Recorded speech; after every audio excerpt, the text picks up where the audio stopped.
out there? My name is Laolu Akonde, and you are on to Inside Sources. And first, here is my take for today, entitled VP Shettima and Boss Mustafa's Remarks, Not Yet the Opening of a Can of Worms.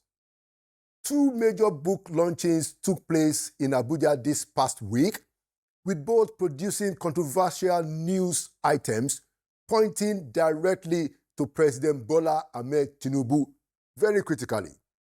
One seems like a direct jab, and the other an indirect dig. Let us start with the Vice President. The Vice President, Senator Kashim Shettima, spoke at the book presentation of former Attorney General Mohammed Bello Adoke SAN. Now, let's say this. Senator Kashim Shettima is not a politician who is shy of a fight if necessary and when provoked. Most people are viewed with serious suspicions his retelling of the story, that is at the Adoke book event, of how then President Goodluck Jonathan wanted to remove him as the governor of Borno State under the state of emergency declaration.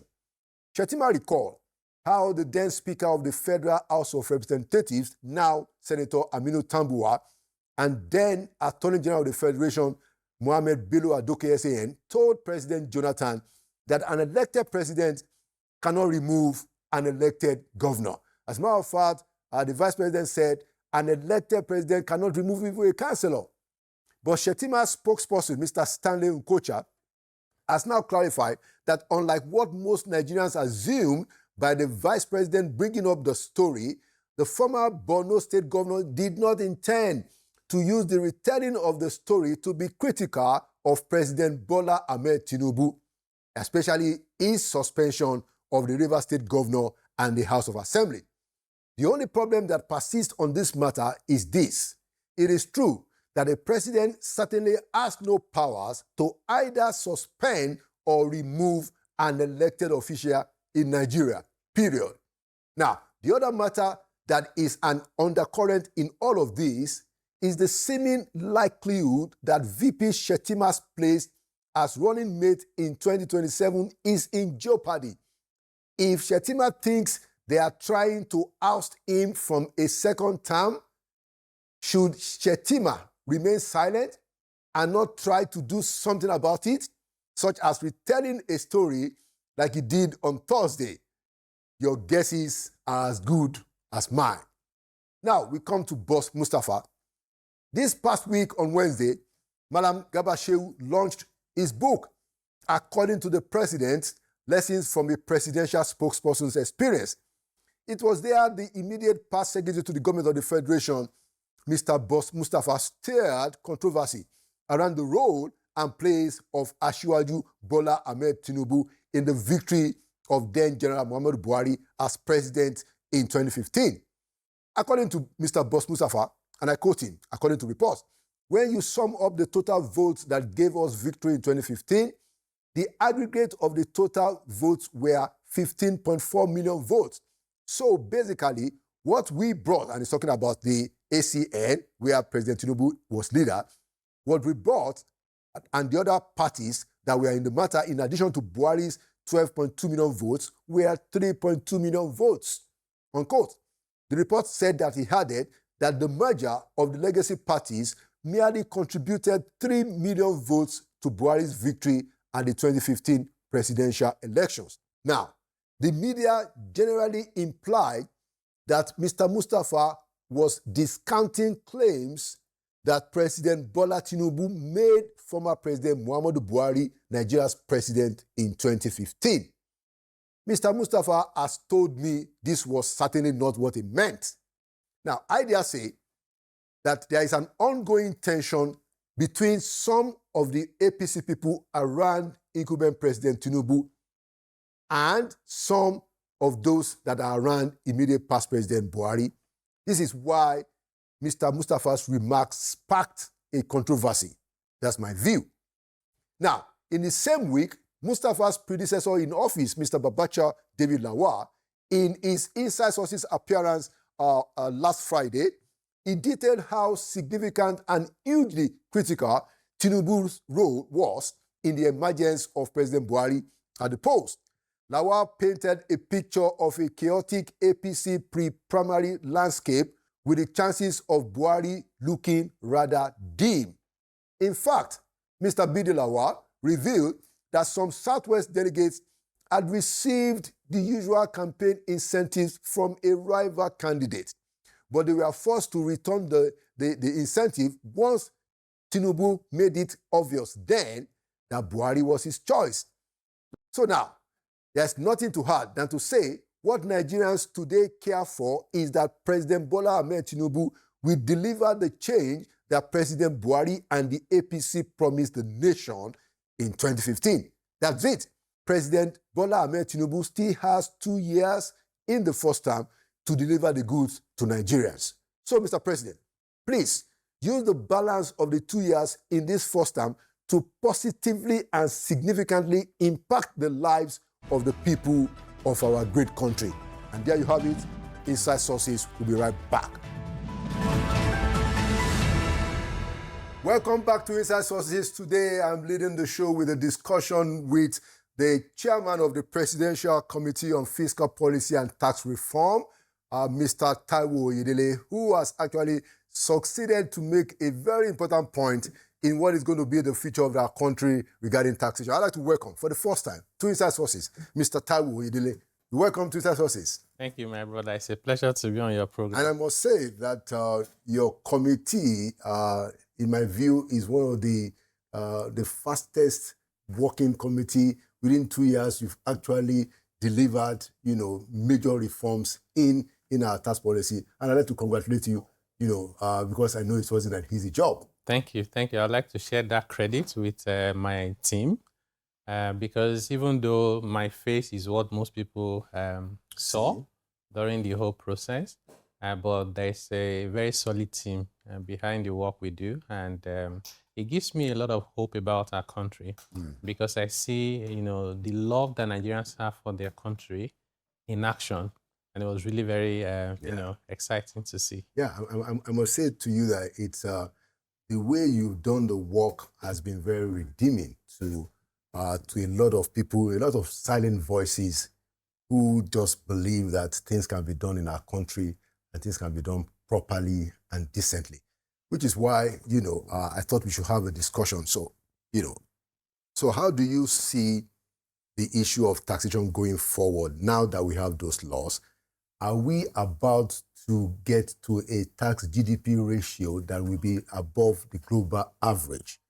And then how do you, that expectation, how do you manage it with what we know to be wealth concealment, which is a big deal among our elite? Yeah, good point. So I think the place to start is that, they say if it's not broken, don't fix it. So clearly our tax system was broken. It wasn't working for us as a country. It wasn't working for the Nigerian people. Maybe a few people were okay, but of course, that would be less than 0.001%. So the tax system got so bad, it became an impediment to growth, to success, to shared prosperity, and we're taxing poverty. We did almost everything that could go wrong with the tax system was going wrong. There was very little to show for the taxes that people paid. Trust level was almost at an all-time low, one of the lowest in the world. Nigerians don't trust their government. They're reluctant to pay taxes. Evasion was high. So that is where we're coming from. And so we've now developed this framework that will define where we go tomorrow. And that's tomorrow. It's looking bright already. And the way to look at that is, on one hand, there is, what the economists will call the macros, like what you said about tax to GDP ratio, debt service to revenue ratio. Those big issues are very important. But guess what? To the ordinary person, they mean nothing. They mean absolutely nothing. So, but the way to always start is you start with the macros. If we were printing a lot of naira to spend, in the past administration, over 30 trillion naira was printed. If you add the interest to it, I've seen some commentaries here and there about, oh, this government has borrowed more than all the previous governments since 1999 combined. People just got the calculations wrong, I guess you know? also because of the devaluation of the Naira. Yeah, so there were two major issues. One is the devaluation of the Naira. We had a debt, external debt of about $46 billion before this president came on board. Right. At the time that we were deceiving ourselves that the exchange rate was 460. So just imagine you take $46 billion, translated at 460, and now at about 1.5. That's more than 1,000 per dollar. That's already about 48 trillion naira added to it. Not because anybody borrowed anything. Yeah. And then the amount that the Buhari government printed for us to spend, right. It was securitized, but it wasn't added to the public debt. So I knew, because I had the opportunity to share. I had the opportunity to share a debt roundtable for West Africa under NESG. Okay. So we did all this analysis. So one of the issues we had raised was Nigeria needed to be honest in making sure their reporting is complete. You shouldn't be owing 50 and be reporting 30. So all those things were added. And that's how we now have proper reflection of our debt, but then they are blaming it on the president. Anyway, that's how it goes. You know, once you're a leader, you have to accept everything that they throw your way. But the point is, at that macro level, we're no longer printing money to spend. Our debt service to revenue ratio was as high as 97% in 2022. In fact, it's almost like it's unreal that in just 2 years, you brought it down from almost 100% to under 50%. Oh, it's now under 50%. Under 50%. The tax to GDP ratio was under 10% just 2 years ago. At the end of 2024, we are 13.5. I don't know of any country where they've done it so quickly like that. But all of that are macros. And here is where the good news is. These tax laws that have been signed by Mr. President, we have this 6 months for us to get ready. It's a lot of work to do in 6 months. And when that kicks in January 2026, people will now see the micro. Now, the micro is where, you know, the ordinary person on the street, you know, the household, the low-income earner, the small business owner, that is where they will see the real impact. So by the end of January, a low-income earner would collect their salary and the net pay would have increased, whether the employer increases salary or not. Because the taxes were gone down. Because the taxes were. We've actually eliminated it for low-income earners completely. Anything below 250,000 or thereabout? Yeah, that's for a household. So because our data shows that about 2 people work in a household of 5. So as an individual, around 110,000, you will not pay any tax a month. And then if you earn about 2 million or less in a month, you see a reduction in your tax. You still pay, but it will be less. If you now earn more than 2 million, you see incremental amount. It might be 500 naira per month, 300 naira, but it will increase. If you earn a lot, like 1 billion a month, you pay 25%, which is the right thing to do. Most of them have not been paying. They've not been paying for so long. God bless you. This is the aspect of it that is actually very painful for me, that the poorest people have been carrying the country. It's almost like we should just declare a holiday for them and let the rich people also now play their own part. And that's why I raised the issue about, although I wanted to finish, that was why I raised the issue about wealth consumption. But I'll let you make your point. Yes. So the other thing that the Nigerian people will feel immediately from January 26th is when you go to buy food, the prices should drop. Why? Because we've removed VAT completely on food. Unfortunately, it's a technical issue that people don't very much understand. Today, that is before our new laws, food is exempt from VAT. What that means is if bread is exempt, when I produce bread and I sell to you, I should not charge you VAT on the bread. That's what we have today. But that story is not complete, because what it means is, as a baker making the bread, did I not buy things that have VAT? Yeah? You know, I have a vehicle to deliver the bread. It has VAT. I'll make phone calls. I buy airtime with VAT. I buy sugar. Sugar carries VAT. Even your generator. My generator, you know, so even the bakery itself. So all of that VAT that I incur, I have to bear it as a baker. But guess what I would do? I would do my calculations of what's the cost of a bread, and those hidden VAT costs will be part of what I sell to you. You will not see VAT when I sell you bread, but there's hidden VAT that I cannot recover. What we have now done is we've changed that. We've turned bread, for example, to zero-rated VAT. What that means is when I sell to you, I should charge you VAT at zero, which is there's no VAT. But if I have incurred any VAT in producing the bread, I'll get it back from the government. So it's a huge improvement. That is significant. But the point is that, so how do you do the calculation? I guess there has to be a lot of workshops on how to take people through. It's actually simple. It's just that we haven't done it in Nigeria before. Yeah. And this is part of the capacity, awareness, readiness that we're going to be doing. There's a lot of activity we're going to do with the tax officers, with the tax consultants, professional bodies, even the business people, because we can do this thing that you may not know as a baker that we've done it. You just continue with business as usual, So we do all those sensitization will happen in the next 6 months. And the way it happens is anytime you buy anything, we've also designed in this new law something we call electronic invoicing and fiscalization. Anytime you issue an invoice and you follow the system the government has developed, it will capture the data. So it will be digital. It will be digital. You don't have to do anything, just like using your POS to print invoice. You go to a central database. You go to a central database, you see how much VAT government is owing you. You can collect that money back within 30 days. So that by the time the baker is making the claim, the FRS is aware. Absolutely. So it's not that somebody is going to very transparent. Yeah, it's a very transparent. So what we are now hoping would happen is...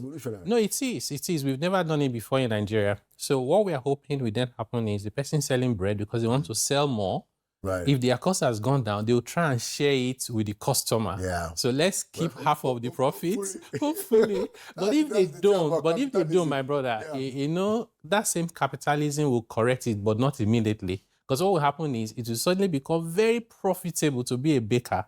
Then more people want to be bakers, and then there will be oversupply of bread. Over time. let's just urge them to reduce the price. But this is quite exciting. Yes. So, and then to the other points you made about people hiding their income, yes, that's quite common. To be honest, not only in Nigeria, it's common everywhere. The reason why it's more rampant in Nigeria than many other countries is because of the system in Nigeria allows you to do it and get away with it. Yeah. You go and do it in the UK, US, Germany, you get into trouble. Yeah, if they catch you. Right. We were discussing with the revenue guys from France. Those guys are amazing. They have one of the highest tax to GDP ratios in the world, over 40%. France. And they were bragging to us that if there's tax to collect, they collect it. Like, this is not supposed to be a discussion point. Like, we just collect taxes. Wow. They do so well. So they're sharing some of their learnings with us as well. And some of the things they had done are the things we're trying to do now. So when people earn, they can hide their income. But when they spend, they cannot hide it. And whether the source of the income is legitimate or not, people spend. So that spending, we're going to link it up to create an intelligent system. You go to the mall, you buy, even if you trade in cash, you buy a car. Right? You buy a phone. You load credit. You build a house. You connect to electricity. So that intelligence is already in the system. We're not connecting the dots. We want to get to a point in the next couple of years where we'll come to you and tell you how much income you've earned. We will not be asking you anymore. Wow. So it will be hard for anybody to hide. Of course. So I lived in the US for 17 years. Exactly. So I understand exactly how it is that, there's no point for you lying about your income because everything is there's a paper trail of everything. So you're saying that's the kind of thing that's the kind of thing we are. In fact, what we are developing is also going to help us fight like corruption. In the US, for example, the IRS, there's a requirement that if you steal anything, you must disclose it. Yeah. But it's the way they catch thieves, Exactly. They say that he didn't pay tax. Yeah, because you see, whether it's legitimate or not, you have to pay tax first. Not declaring it for tax is a problem. Exactly. And if you declare it for tax, we don't have intelligence after collecting tax to go after you to say, where did you get the money from? So this is really very transformational for our country if we just, faithfully implement it. How were you able to manage the political resistance, especially, when the governors, were all out against it? I recall that there was a NEC meeting where a resolution was reached that Yes. Mr. President sent the thing back. withdraw. I personally felt that was an issue. I mean, I sat in NEC meetings for 8 years. Yeah. I never experienced a something situation like that. where, that kind of a resolution will come from NEC. I mean, if NEC were going to be critical, you wouldn't air in the public, So how did you manage, some of those intrigues, not being a politician? I think I should give the bulk of the credit to Mr. President himself. Because like you said, I'm not a politician, but one thing I was able to do is to stay focused and to remain calm. There was no reason for me to get angry or to attack anyone. Even when people were attacking me personally, I didn't take it against them. So staying and playing to my strengths, which is the technical area, explaining the issues, the thinking behind it, and also remaining calm and staying focused was the role I played.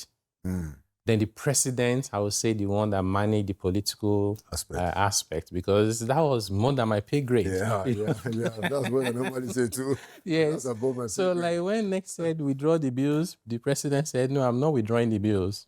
Yeah. So, like, that's not something I could have been able to do. Of course. And if he had withdrawn the bills, it won't happen in this administration again. It would be dead. Yeah. So he managed it, called the governors, and then, of course, there was a lot of work going on underground with the lawmakers. We're doing explaining. This was really a very tough one. That it happened in the period that it happened is almost like a miracle. As we begin to wrap up because of our time, I also wanted to discuss with you. So, what about illicit financial flows? Is there anything in those new laws that can help us solve that problem? Because that's also a big place where a lot of monies are being, we're losing a bit. Yeah, you're right. And some data for Africa, shows these things in tens and 50 billions of dollars or even more. And if you're going to... Annually. Yeah. And if you're going to apportion that to countries, you can guess which country will rank number one. Of course, we like this population. So what we've done with the tax reform is we've made provisions for us to be able to track the flow of money. So part of it includes the bank doing reporting. Once you cross a threshold, they'll report on a monthly basis to the revenue authorities. Okay. Another part is being able to even plug to those systems directly. Another part is exchange of information, both locally and internationally. We have agreements signed with more than 100 countries. Oh, already. So when was that done? Is it cumulative? It's cumulative. Okay. It's been building on it. Yes. So we receive, like the places Nigerians like to go and hide money. They send us information. So we know the guys who have millions of dollars outside Nigeria. Yeah. Which is why I said we'll get to a point where we'll come and just tell you. So Ogala, you have not paid your taxes. You have not paid tax. So this is the amount of tax you're supposed to pay that you have not paid. I'm waiting for that day. Yes. So we think that will also help us curb illicit financial flows. It will help us reduce corruption. We're hoping that the National Assembly would also complement this reform effort with something like unexplained wealth order. Yeah. So that you have more power of the law to deal with instances where people just throw money around and they can't explain the sources. Yeah. So these tax laws will help us first and foremost collect taxes from illicit financial flows and then provide intelligence to try and stop it so that at least it can be reduced significantly. Yeah. So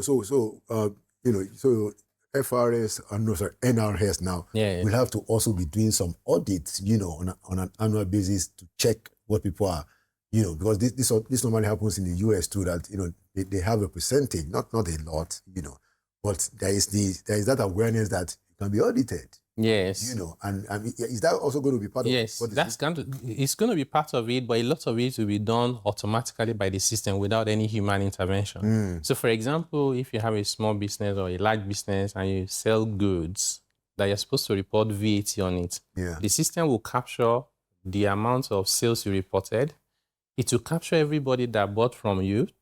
It will calculate 7.5% of VAT and compare with the amount you reported. Yeah. So that analysis happens everywhere. Like the income you reported versus all your spending, we're able to capture. If you're spending more than what you earn, so the system will flag it. We call it risk-based audits. So when the system flags that something is not adding up, those are the guys we audit. Interesting. So it can even be more frequent than annual. It can be monthly. The more non-compliant you are, the more you receive the visit. And it won't be very pleasant visitations. Of course. Honestly, I think that by the time we are able to really fully launch this thing, we're going to be able to collect a lot more taxes, especially from our rich people. I remember probably in the first term of the Buhari administration that the then finance minister, Mrs. Kemi Adeosun, calculated that the number of people that pay, maybe more than 10 million naira in taxes in Nigeria is less than, maybe altogether less than 100. Yeah, much less than 100. Yeah, and then about 90% of them in Lagos. And there are states, there are several states there was nobody paying 10 million naira. Yeah, not a single person was paying up to 10 million naira. Your view is that all of that is changing. It will be a thing of the past. If you're poor, we will know you won't pay tax, but you're rich, you have to pay the tax. What about people who put their money in soccerways? No, the soccerway one is interesting because if the money is inside the soccerway, you will not know immediately. Yeah. I have my own proposals to the government, which hasn't been agreed yet. And I said, you see, we can actually solve these problems if we're willing to do the hard stuff. And the way to do the hard stuff is we can do an order that says it will be illegal for you to hold more than $1,000 equivalent in any currency, in cash. Because think about it. Yeah, think about it. Nobody needs dollar cash in Nigeria. You don't need the banknotes. Yeah.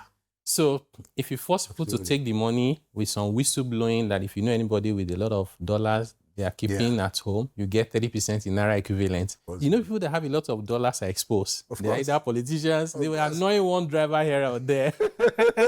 Somebody helped them to put it there. Yes. When you take out the dollars cash from the system and you put it in the banking system, then the next thing you should do is remove like 2 zeros from the naira or even 1. Yeah. So you force everybody to bring out their naira. Now they can't convert it to dollar anymore because you hijack the cash dollars. The transformation that will happen with that will be completely unbelievable. I hope we can get to that point. Yeah, it requires a lot of audacity to do it, but it's something we need to do and do it quickly. We need to do it very quickly because, it's a kind of bold action that the president has demonstrated. Yes. He has the courage to do those things. Yeah. I give him that credit. I want him to be bold in other areas, but I'll be grateful, and I'm grateful that at least on this particular one, he's making a lot of progress. Thank you so much, Mr. Taiwo. It's my pleasure, my brother. The work that you do. Thank you for the inspiration, of what people like you, and of course, our good brother too, Zach. Yes. Very, very supportive. Work that you guys are supportive. Doing there. Yes. It gives a lot of encouragement, that if we manage to put competent people where they ought to be, we can see results. A lot. Yeah. Regardless of some of our political problems, if you can solve quite a few technical things, it will bump us up. And I commend you and member of your committee for the effort. Congratulations again. Thank you very much. And I hope that your wife will reduce the night vigils. I hope so too. She's still doing it, but hopefully very soon. It's not a bad thing, by the way. Just let her know that she's not trouble. If you have somebody praying for you all the night, I'm actually very grateful. You must be grateful for that. Thank you so much, and thank you for coming to Inside Sources. Thank you. Thank you very much. Inside Sources will be right back with another segment. Welcome back to Inside Sources. As we all know, the focus of Inside Sources is the future of our country. And so today, we are taking an historical look at the past because we do have heroes in Nigeria. And today we are starting with one of those heroes, Chief Obafemi Awolowo. We want to look at his history and the legacies that he has left to help us in our search for a better future. And who is better to join me in that conversation than his daughter, Dr. Tokunbo Awolowo Dosumu, a medical doctor who was also the former ambassador of Nigeria to Netherlands and who is also the Chief Executive of the Obafemi Awolowo Foundation. I am delighted to welcome Dr. Tokunbo Awolowo Dosumu to Inside Sources. My dear sister, welcome to Inside Sources. Thank you very much. All right. Thank you so much for coming. So let's start this way. How does it feel to be an offspring of such a great man like Papa Obafemi Awolowo, the sage? Well, it is obviously a huge privilege to be the offspring of such a great man. Huge privilege. His name still opens doors, not only in Nigeria, but outside Nigeria. He left such a vast ocean of goodwill, and that we can all tap into up till today. It's a fantastic privilege to be his daughter, and to have learned a lot from him through nature and nurture. You imbibe a lot from a man like Papa. You imbibe his values. You imbibe his a lot of his knowledge too. And he taught us how to live, and how to live well, and how to live for humanity. There are so many lessons that we learned from him. But we've also learned that being his offspring comes with responsibilities, huge responsibilities as well. You are expected, high expectations when people hear that you are his offspring, his daughter. They set the bar already so high, forgetting that there could ever only be one Chief Awolowo. Nobody else could be him. Even if you are his biological child, you cannot be him. We're all in this world to fulfill a particular mission that nobody else can fulfill. He fulfilled his mission. We are here to fulfill our mission, but we have the privilege of tapping into his life and his legacy to make our lives a little bit better. And then also being his offspring comes with burdens. A lot of burdens. Again, expectations from people that many times you're unable to fulfill. People expect that certain things are inherited, which are not. And then you have the burden of people who never liked him, still don't like him, and will never like him. And so you have to deal with that. But fortunately, on balance, it is all good. Excellent. So I wanted to ask you, just as a follow-up to that, you talked about his values, what they represented. I wanted to ask you if you can recollect, or if you want to share with us, how, being his daughter and also exposed to his values and some of the things you said about even the standards that he had represented, how did that help you, generally in life, and especially when you held a public position as Nigeria's ambassador to the Netherlands? Tremendously. First of all, from a very early age, he made it clear that it's important, imperative that you pay attention to your academics, that you make the most of the opportunities that he and Mama were giving us in terms of education, that you have to do well in school.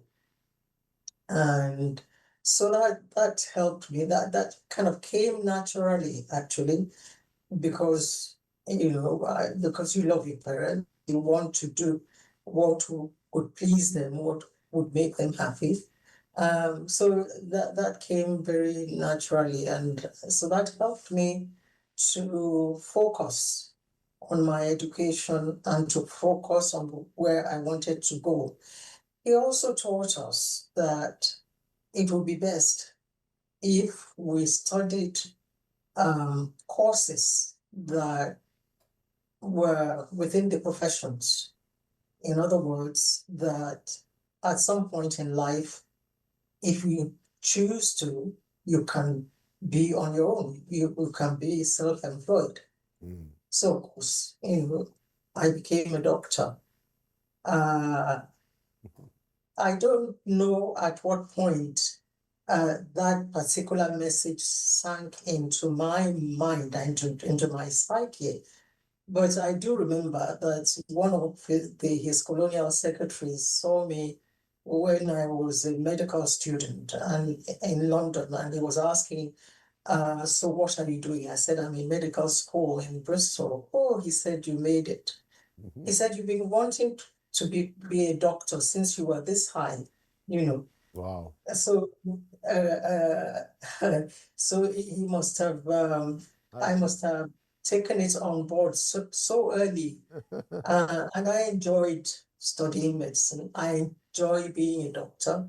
I love my work, although I don't practice anymore, but I would if I could.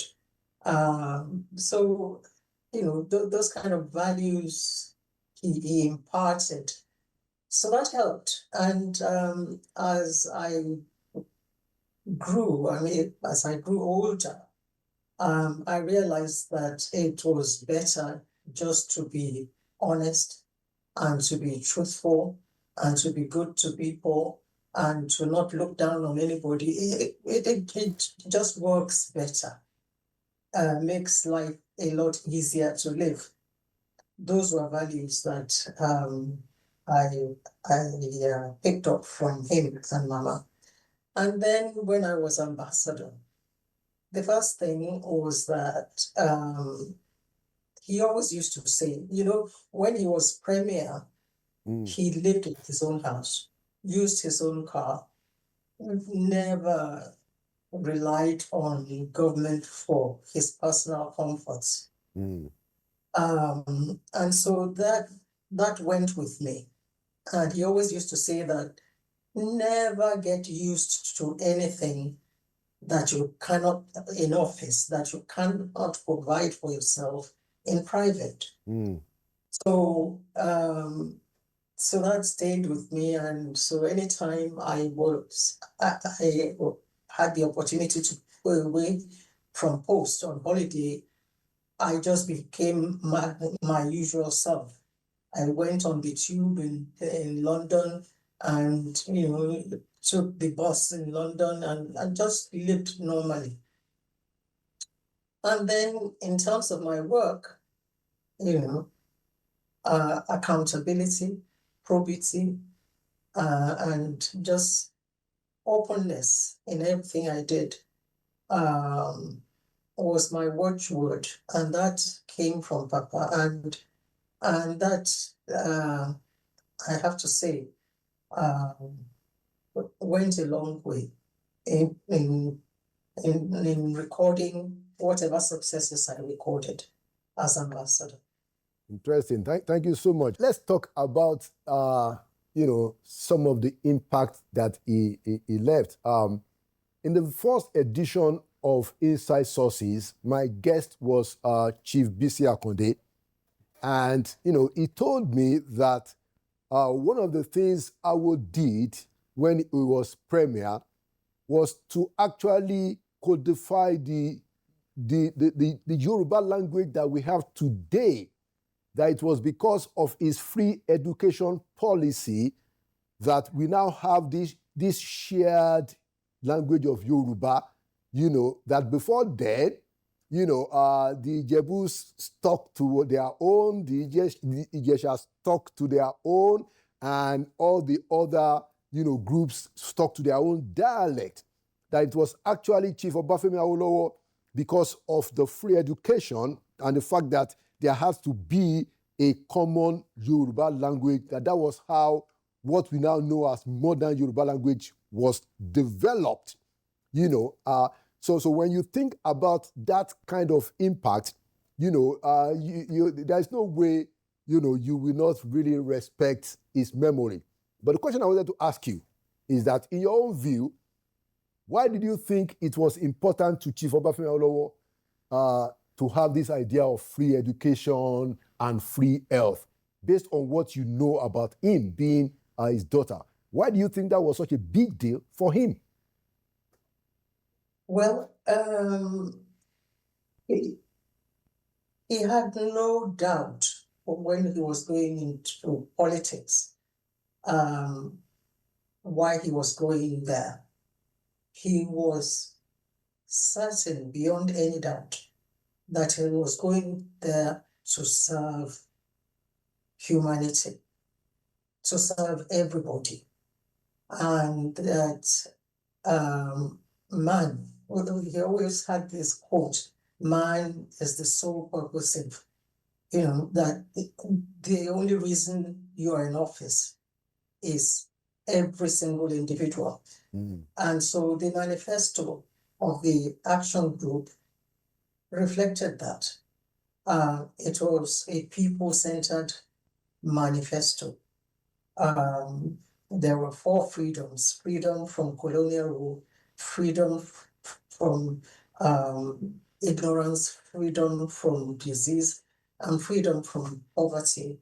And that was the first time any political party in Nigeria would have a manifesto, and he took the manifesto to all the rural areas, and he meant it. It was something that he was passionate about.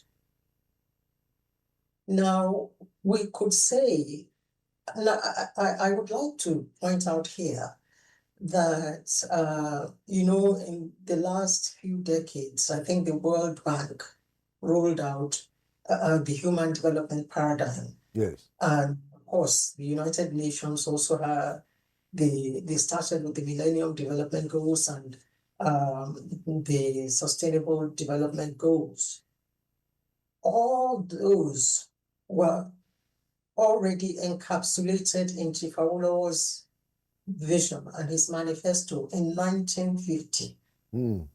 And they not only said it, they did it in office. They actualized the education, health, and all the rest, including environmentally friendly policies, reforestation, forest preserves, if you remember. I keep repeating this because nobody really acknowledges that he was one of the founding fathers of some of these things. He was one of them. And he did it in office from 1952. So having said that, you now wonder why he was so people-oriented or determined to make a difference to every Nigerian, regardless of their status in life. And somebody interviewed him, I can't remember the year, and he was asked this question. And his answer was that, well, maybe, it might be because of the hardships that he went through as a child to acquire education, because his father died early and he was left in the lurch. He had nobody. He had to go through all sorts of hardships. But he was determined to be educated. He was determined to make something of his life. He said perhaps that was why.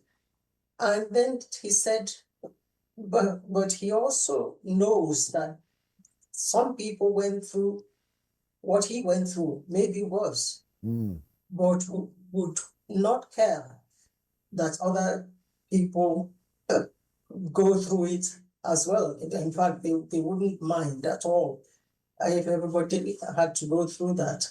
So he concluded, and this he said, I think it is divine. Mm. Mm. So that was his conclusion. Interesting. You know, perhaps it was divine. I think it was divine because his passion was extraordinary. Certainly, certainly. Now, also, I recollect, and I've watched, the video of this particular event in 1959 when he launched the WNTV, the Western Nigerian Television in Ibadan. At a time when several countries in Western Europe, we're not even talking of Eastern Europe and other parts of the world, there are several countries in Western Europe in 1959 that didn't have the TV. The government that he led actually launched a TV station in 1959. I wanted to ask you, so that level of vision and capacity that he demonstrated, so that he was even thinking ahead and he was delivering results ahead of even nations in the Western world, where we assume they are even ahead of us in terms of development. But in Western Nigeria of Obafemi Awolowo, the Western region was ahead of several countries in this world, actually ahead of China also, when the TV station started. So, what kind of standard do you think Obafemi Awolowo set for future Nigerian political leaders? When you look at that level, the depth of his vision and the broadness, the strength of his capacity. Yes, I'm sure that his vision didn't end with himself, but that is obvious. He hoped, and he was almost certain that others would follow and do better because they would be educated, they would be exposed to the world, and they would have the greater capacity than he had. That was his hope. That was what he was working towards. As a matter of fact, he made it a duty to mentor and to groom young people. I mean, Chief Bola Ige was in his 20s when he was elected into the executive of the Action Group. Alhaji Ganiu Daudu was in his 20s when he was chairman of the Lagos City Council. And towards the end of his life, he was grooming people far younger than them. He groomed people like Professor Akintoye in the 50s and 60s, Professor David Oke, and all of them in the university. So that was his vision, that he was starting something. He was setting a standard that those that would follow him would match and even surpass. That was his hope. That was his vision for the future. Yeah, and I can say, we haven't seen, anything close to the kind of vision and capacity that Chief Obafemi Awolowo demonstrated. And I know that's a different conversation, but I wanted to ask you, being his daughter, how did you think he felt, at the end of the election in 1983 when he lost the presidential election? That was the last election that he stood for. How did you think he felt? Yes. I actually came to see him. I actually went to see him because he was taking the results at the Lagos House in Marina. And you know, he asked me to bring my daughter, who was just a few months old, to visit him and to cheer him up. So we went there, and he was disappointed, obviously. And I think at that point, he realized that he had given everything that he could to the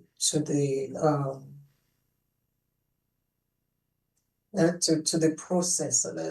There was nothing. He had tried his best. He had given everything. There was nothing more he could do. And at the end of that election, if you remember, he didn't challenge the election in court. He did not go to court to challenge the results. And he also said that he was no longer going to contest elections, and that if Nigerians needed him, they knew where he was. And then the letter, his last public letter, the letter he wrote when he was invited to join the Constitution Review Committee in 1986, he ended that letter by saying, well, first of all, he declined the offer, the invitation, and he ended the letter by saying that he didn't think anything would change, and that unless Nigerians change, and that but Nigerians could only change if there was some divine intervention. I'm paraphrasing here. Yeah. And then he ended with a sentence that still frightens me to this day. He said that Nigerians have the option of permanent social instability and chaos. That was how he ended that letter. Wow. Before we now take our last question on legacy, I wanted to ask you that, would you think that it will be a good advice for our current leaders at local, state, and federal levels to take a look back at some of the political values, the social values, and the vision that people like Obafemi Awolowo exhibited? Would you be able to say that, look, to our leaders, that it is important to go back to some of those values? Yes, I'm eternally grateful to Papa, actually, that he committed all his thoughts, his philosophies, his vision, he committed them to writing. So there's no reason not to go back to them. I mean, you know, they're there for everybody to read and to act upon. Yes, I think yeah. Okay. That's why the Awolowo Foundation is in existence, for example. Exactly. Yeah. Please go. Because I always say that even if I wasn't Chief Awolowo's daughter, I would be an Awoist, because I believe implicitly in everything that he stood for. I believe that his vision for Nigeria is still valid, and I believe that everything he said, everything he stood for is still doable. It's doable. So I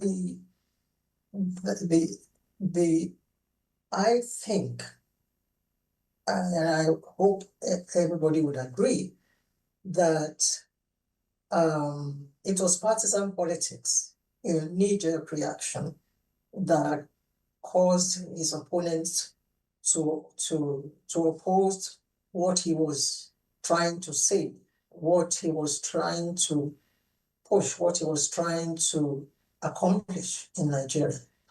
But I believe that on May 9, 1987, when he ceased to be a partisan politician, those ideas, that body of ideas,